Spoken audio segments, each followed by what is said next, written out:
Wudu itu bisa menghapuskan kesalahan-kesalahan kita. Yang namanya hidup tuh Bu ya, saya, ibu, siapapun Bu, kita ini banyak melakukan dosa kan. Entah dosa lisan kita, entah dosa hidung kita, entah dosa mata kita, entah dosa tangan kita, entah dosa kaki kita, kita tidak tahu. Setiap hari itu pastilah kita ini melakukan dosa dari anggota-anggota badan kita itu. Tetapi Nabi SAW kemudian mengajarkan kepada kita, setiap kita berwudu Bu, itu akan merontokkan setiap kesalahan. Jadi kalau kita membasuh tangan, maka kesalahan yang di tangan akan luntur. Apabila membasuh wajah, maka kesalahan yang ada di wajah, termasuk ya mulut, hidung, kemudian mata di wajah itu juga akan gugur kesalahannya. Kemudian termasuk juga di kepala, ketika kita mengusap kepala akan gugur kesalahan yang ada di kepala. Termasuk juga saat mencuci kaki akan gugur kesalahan yang ada di kaki. Dan ini luar biasa. Ya, bisa menggugurkan banyak kesalahan setiap harinya. Karena setiap harinya juga kita juga banyak melakukan dosa kan Bu. Maka dengan sering berwudu, maka kesalahan itu bisalah kita kemudian buang sedikit demi sedikit. Kita gugurkan dengan cara berwudu. Nabi SAW mengatakan dalam sebuah hadis, man tatahhara fi baitihi thumma masya ila baitin min buyutillah liyaqdiya faridatan min faraidillah kanat khutuwatahu ahadahuma takhuttu khati'atan wal ukhra tarfa'u darajatan. Barang siapa yang sudah berwudu di rumahnya, kemudian dia berangkat ke masjid untuk melaksanakan solat wajib, maka setiap langkah-langkahnya akan menghapuskan kesalahan dan yang lainnya mengangkat derajat.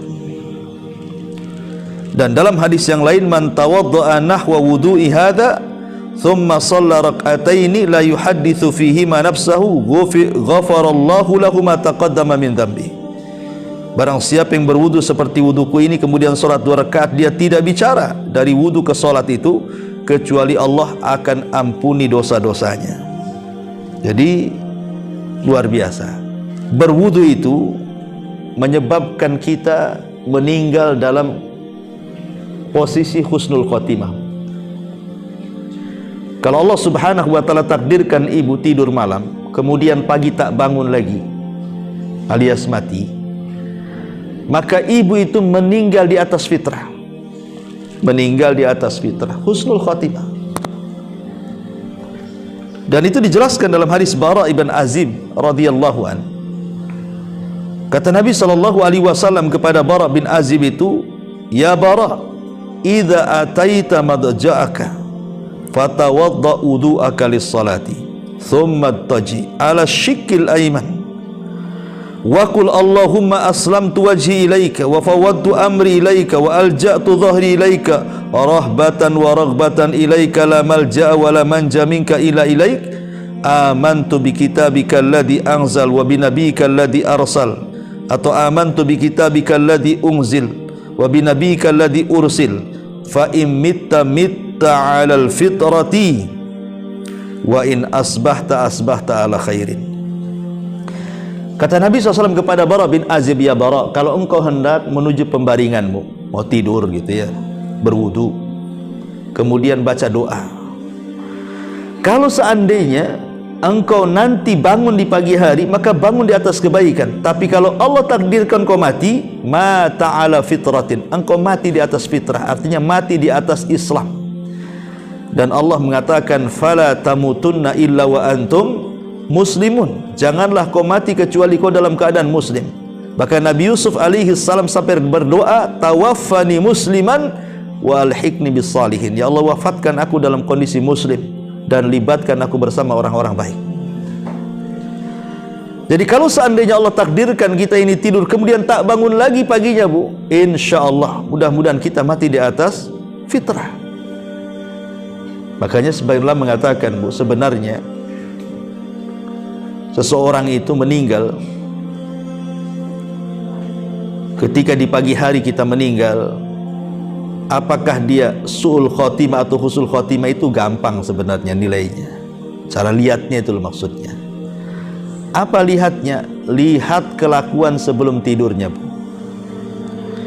Kalau sebelum tidurnya dia banyak melakukan ibadah, salah satunya wudu, kemudian Allah takdirkan dia mati, insya Allah itu husnul khotimah. Tapi kalau sebelum tidurnya ibu maksiat kepada Allah Azza wa Jal, bermaksiat kepada Allah, sebelum tidurnya ibu malah pegang handphone, begibah pula di handphone, ataupun kemudian kelayapan ke sana kemari, tidak jelas yang dituju, atau jelas-jelas maksiat kepada Allah Azza wa Jal, kemudian tidur, kemudian tak bangun lagi, dipastikan su'ul khotimah tuh orang kayak gitu tuh. Makanya wudu sebelum tidur itu penting, karena itu menentukan bangunnya kita itu dan juga matinya kita. Kalau seandainya Allah bangunkan, berarti bangun di atas kebaikan, Bu. Tetapi kalau kita diwafatkan, wafat di atas fitrah.